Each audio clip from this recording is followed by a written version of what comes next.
There is a recording in the Jonestown archive that most researchers skip, not because it is unimportant, because it is uncomfortable in a way that is different from the way the other recordings are uncomfortable. The other recordings are uncomfortable because of what they document: the threats, the white knight drills, the voice moving through its registers toward the flat place where something essential was gone. This recording is uncomfortable because of what it reveals about the man before all of that, before the pharmaceutical management, before the paranoid distortion, before the flat voice. It is a recording from 1963, from a service in Indianapolis, and it is uncomfortable because in it Jim Jones is afraid, not performing fear, not deploying fear as a management tool, not using the language of threat to produce the state of threat in his congregation, actually afraid of something specific, of something that he names in the recording in a moment that lasts approximately 40 seconds and that the researchers who have spent the most time with the Jonestown archive describe, when pressed, as the most revealing 40 seconds in the entire collection. More revealing than the 44-minute tape, more revealing than the night broadcasts, more revealing than anything Jones said when he was in control of what he was saying, because in those 40 seconds, he was not in control, and what came out was the thing he had spent his entire career making sure no one could see. The recording exists. The 40 seconds are in it. But what Jones says in those 40 seconds, the specific fear he names, the specific thing that, in an unguarded moment in a church in Indianapolis in 1963, he allowed to become audible, has never been published in any major account of Jonestown, not because the researchers who found it decided to conceal it, because every researcher who has encountered it has faced the same problem. The fear Jones names is so ordinary that writing about it feels wrong. It feels like it cannot be the answer. It feels too small for the catastrophe it preceded. And yet it is there, in the recording, in his voice, in 40 seconds of a 1963 service that no one was supposed to remember. The most powerful man in Jonestown, afraid of the most ordinary thing in the world. If you have ever wondered what a man capable of building Jonestown was actually afraid of, subscribe right now and hit the bell, because the answer is in the archive, and it changes everything. Go back to 1963. Jones is 32 years old. People's Temple in Indianapolis is growing, is becoming something, is beginning to attract the attention that would eventually produce the political relationships and the national profile and the Californian expansion and everything that followed. Jones is, by every account of people who knew him then, at the height of his early powers. The preaching voice fully developed, the ability to read a room and find the wound in an individual fully operational, the organizational intelligence that would eventually build a settlement in a jungle in Guyana already visible in the way he ran the Indianapolis congregation. He is formidable. He is, in the environment of an Indianapolis church in 1963, very close to untouchable, and he knows it. The recordings from this period document a man who was aware of his own power in the way that people who have worked very hard to develop a very specific capability are aware of it, not arrogantly, not carelessly, but with the settled confidence of someone who has tested the capability repeatedly and found it reliable. He knows what he can do. He knows what the voice can do. He knows what the attention can do. He is not afraid of failing in the ways that most people are afraid of failing. He has already failed in those ways and recovered and learned and built something stronger from the recovery. Those fears are behind him. The fear that appears in the 1963 recording is not behind him. It is in front of him. It is, in the way it emerges in those 40 seconds, suddenly, without the preparation that Jones brought to every other statement he ever made in front of a congregation, clearly something he has not yet learned to manage. Something that arrived in his life around this time and that he had not yet developed the apparatus to contain. The researcher who first identified the 40 seconds was a historian named Carol Marsh who spent 11 years in the 1990s and 2000s working through the complete Jonestown audio archive, a project that she described as the loneliest work she had ever done. 11 years of listening to the voice, 11 years of the recordings, 11 years of the texture of a world that no longer existed except in sound. She found the 1963 recording in the third year. She listened to it twice and then set it aside and came back to it 6 months later because the first time she did not trust what she had heard. She thought she had misidentified the register. She thought the fear she was hearing was performed, one of Jones's many strategic deployments of emotional states that were designed to produce corresponding states in the congregation. She came back to it 6 months later with a colleague, a linguist whose specialty was the acoustic identification of genuine versus performed emotional states in public speakers, and they listened to the 40 seconds together. The linguist said, after the second listen, that is real. That is not performed. Whatever he is afraid of in that moment, he is actually afraid of it. I can hear the difference, and that is the difference. What Jones says in the 40 seconds is this. He is midway through a sermon about commitment, about what it means to give yourself to something larger than yourself, about the cost of genuine dedication, about the people who hold back, who keep a part of themselves in reserve, who give 90% and withhold 10. He is building towards something, the congregation can hear it. The voice is moving in the direction of one of its characteristic escalations. And then, without transition, without the rhetorical preparation that he brought to everything else, he says, "The thing I am most afraid of is being forgotten." Not dying, being forgotten. Dying is nothing. You are here and then you are not, and the transition is a moment. Forgotten is different. Forgotten is dying while you are still alive. It is the people who knew you deciding, one by one, that you were not worth remembering. It is leaving no mark. It is having been here and having it be as if you were not. He pauses. 8 seconds of silence in the recording. Then he says, more quietly, "I think about it more than I should. I think about it in ways that are not useful. I am telling you this because I think some of you think about it too. And I want you to know that I know it. I know that fear. It is the one I have not been able to put down." Then he returns to the sermon. Smoothly, professionally, as if the 40 seconds had not occurred. The congregation does not react in any way the recording captures. The service continues, and the 40 seconds are left there, in the middle of a 1963 service in Indianapolis, like something dropped and not picked up, like something Jones said and then immediately decided to move past before anyone could respond to it. Carol Marsh spent 6 months after finding the recording trying to determine whether the 40 seconds were genuinely unguarded or whether they were a strategic disclosure, a calculated vulnerability, shared with the congregation to deepen the bond of mutual trust that Jones cultivated. She concluded, with the help of the linguist and with her own 11 years of familiarity with Jones's registers,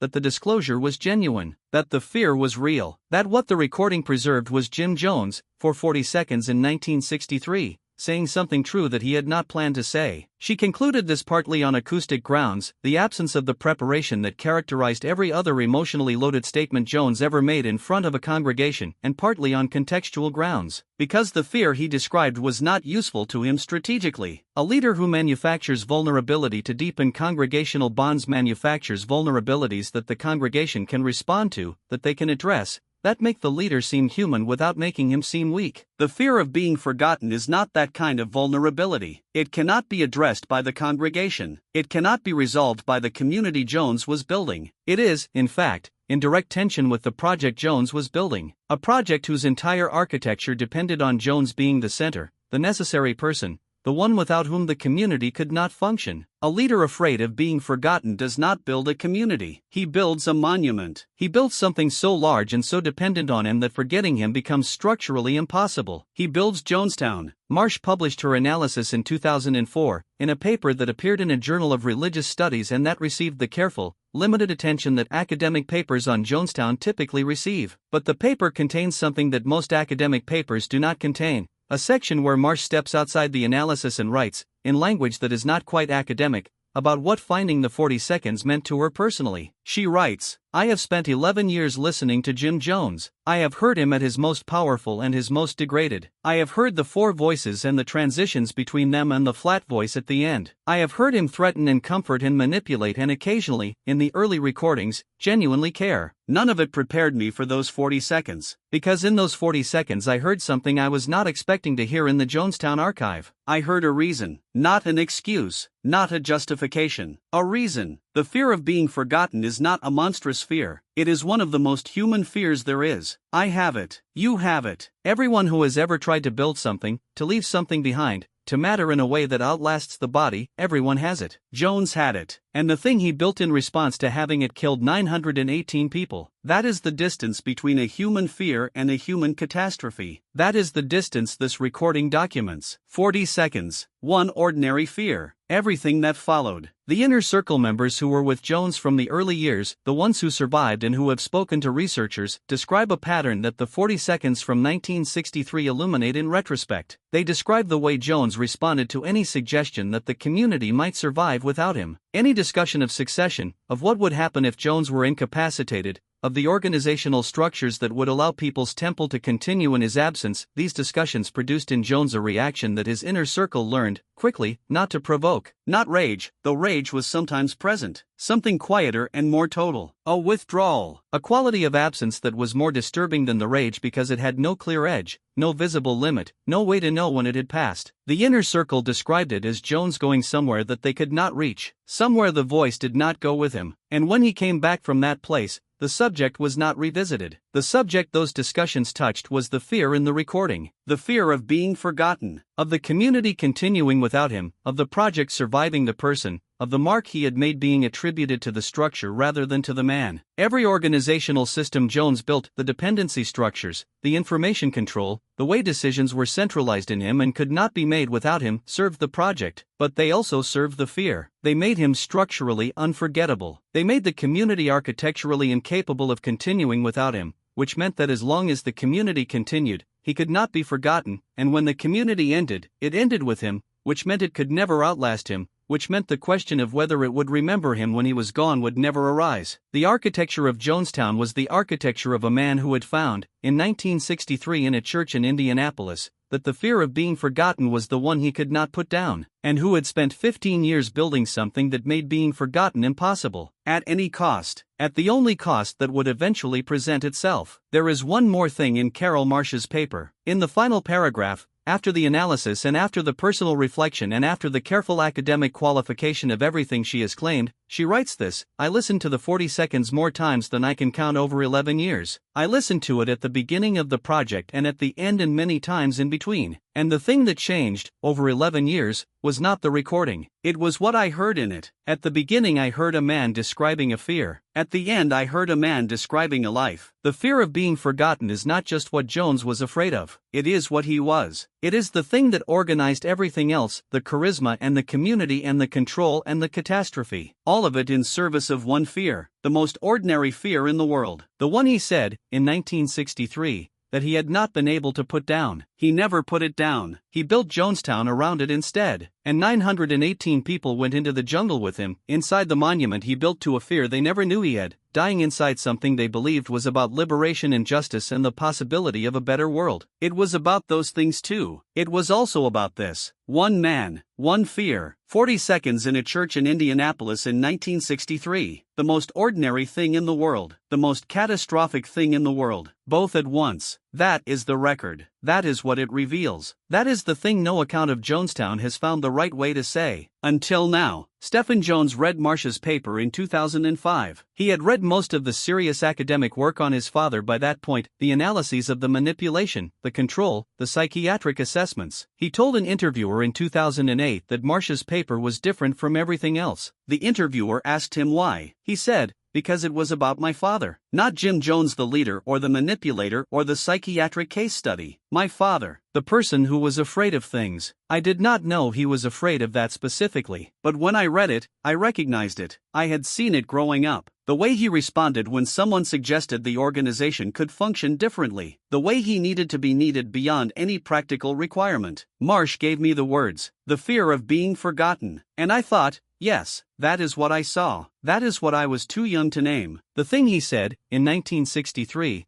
that he had not been able to put down. He never put it down. I watched him carry it for my entire childhood and did not know what it was until a historian found 40 seconds in a recording and gave it a name. He paused. Then he said, the hardest part of reading that paper was not recognizing my father's fear. The hardest part was recognizing my own. The fear of being forgotten is not pathological. It is not the fear of a monster or a man uniquely broken by his history. It is a human fear. I carry it the way he carried it, and I have to hope, that I am carrying it differently. That I am not building a monument to it. That the distance between any ordinary fear and a catastrophe is not fixed. Is the product of what you build in response to the fear. He was quiet. Then he said, he could not put it down. I think about that a lot. Whether he ever tried. Whether trying would have been enough. I do not have an answer. I do not think there is one. The recording is in the archive. The 40 seconds are in the middle of a sermon about commitment, between a sentence about giving 90% and a return to the rhetorical building that the congregation expected, placed there without planning, left there without retrieval. The fear is in the 40 seconds. It is not monstrous and it is not rare and it is not the product of a specific pathology or a specific history or a specific set of circumstances that most people do not share. It is the fear of being here and leaving no mark, of having mattered to no one in a way that outlasts the body, of dying and being forgotten, which is the thing that every person who has ever tried to build anything is afraid of,